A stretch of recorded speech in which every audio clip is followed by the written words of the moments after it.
Good morning, my name is Alejandra Velez, and my group is Gabriel Chavez and Sabrina Blandon. Today we will talk about plagiarism.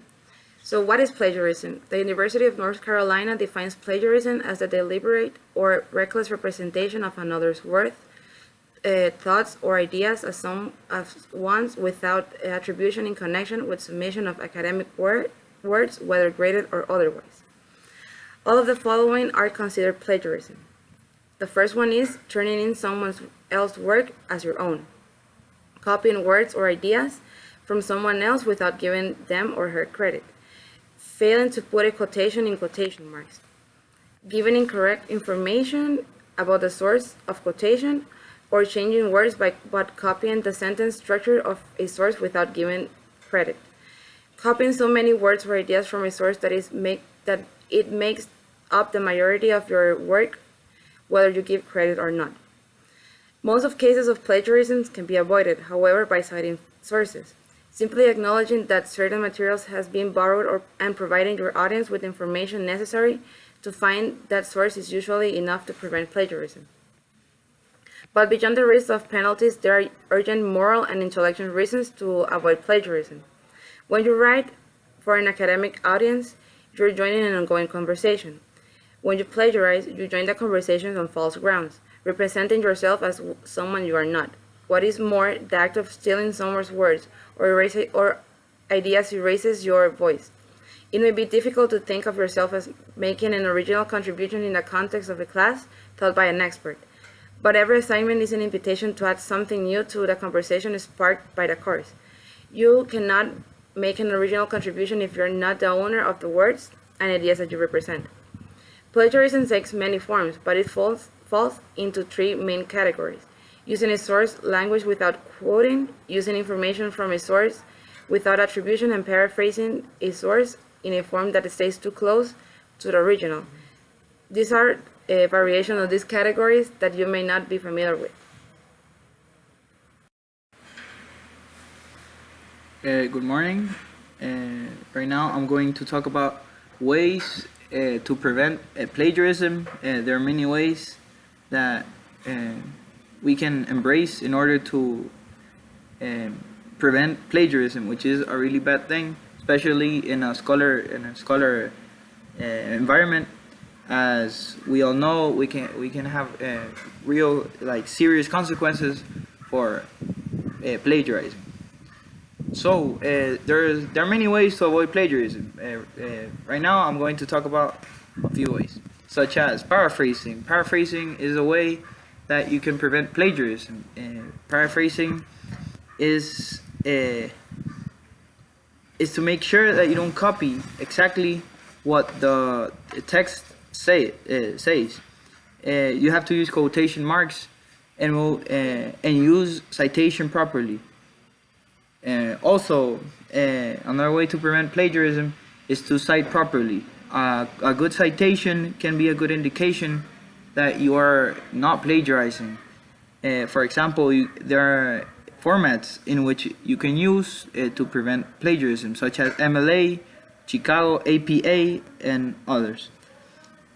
Citing is simple, and not citing properly can easily be confused with plagiarism.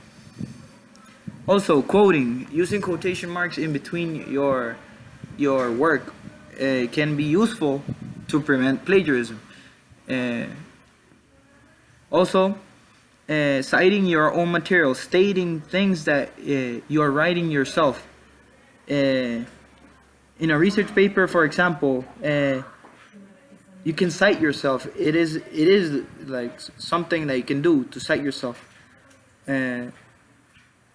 Also, referencing is a good way to prevent plagiarism. Referencing means that you can use those pages or references that you have found and cite them at the end of your research paper. For example, to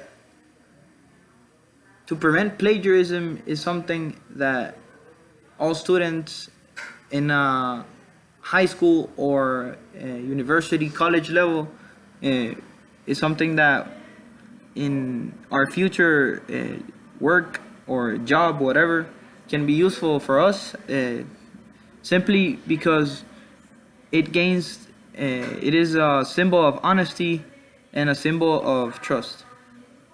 Thank you. In addition to what I said, I can explain uh, how to paraphrase properly. Step number one is to change the original word choice. Step number two is to use the help of a dictionary or a thesaurus in order to help with the word choice.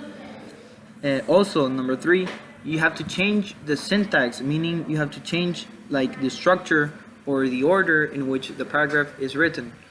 You have to change the structure of the paragraph. That is step number four. And number five is to keep in mind there are many other ways to paraphrase a paragraph. As a conclusion, I'm going to talk about some examples of plagiarism. There are four. Direct plagiarism, which is to take directly what a source and just copy and paste. That's direct plagiarism. Self plagiarism is to copy yourself. For example, if you have a paper and you have to turn in another paper and you just copy the paper you used and copy it in the other one, that is self plagiarism, and it is considered plagiarism. Also, there is a plagiarism called mosaic plagiarism, which is plagiarism which is like a mistake for just for matter's sake, which is that you copy a quote from someone and you just don't put the quotation marks, and it is considered plagiarism. Also, accidental plagiarism, which is to forget to to cite your sources, to quote your sources, and to forget to paraphrase. And that's pretty much it. Thank you for your attention. Good morning. Now I'm going to talk about why people plagiarize. I think most of the students don't realize they are plagiarizing, or they don't do it intentionally. Most of them, maybe it happens that we are lazy as students and maybe we have an essay to hand in and we always leave assignments for last minute, so that we find the easiest way out and we just search for an essay online.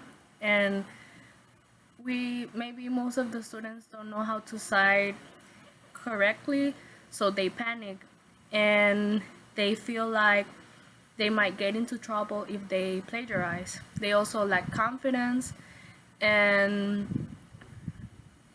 including me, I don't think that most of us are like experts on writing, and we don't know how to cite properly, so we don't know how to also integrate source material, we don't know how to paraphrase, so maybe that's a lot why we lack confidence. And most of the time we are lazy, we also are sloppy, and maybe note taking, because they can leave an assignment to write an essay about a topic we saw in class and we didn't take any notes, so we don't know what to talk about. Students who abuse paraphrasing maybe just invert the words or change the order, and maybe they're just trying to digest new material. But most of us, we just, including me, because we maybe not intentionally or trying to cite any source, we have done plagiarism. And I think it's very important that everyone learns how to avoid plagiarism, learn how to paraphrase or cite sources. So that those are the important reasons why people plagiarize. Thank you.